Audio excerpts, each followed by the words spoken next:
Specialistët për hetimin e krimeve në Komisariatin e Policisë Vlorë referuan materiale në prokurori dhe nisën procedimi penal për shtetasin, OI 27 vjeç banues në Vlorë, pasi gjatë kontrollit të ushtruar ndaj këtij shtetasi u gjetën sekuestruar një pistolet sportive. Shpallën në kërkim shtetasin ST 27 vjeç banues në Norvegji pasi ndaj tij ka bërë kallëzim shtetasi AD 45 vjeç, se ky shtetasi ka shkatruar banesën të cilën e kishte marrë me qira në fshatin Risili Vlorë duke i shkaktuar dëmtime.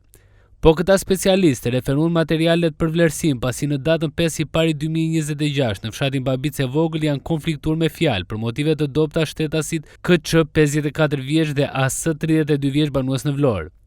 Specialistët për hetimin e krimeve në Komisariatin e Policisë Sarand arrestuan shtetasin PS 28 vjeç banues në Ksamil, pasi dyshohet se ka ushtruar dhunë fizike dhe psikologjike ndaj motrës së tij. Po këta specialistë referuan materialet për vlerësim pasi në datën 4 i pari 2026 dyshohet se shërëzuar nga balkoni katit të tretë të banesës së saj shtetasja SD 84 vjeçe banues në Sarand, e cila ndroi jetë në spital për shkak të dëmtimeve të marra.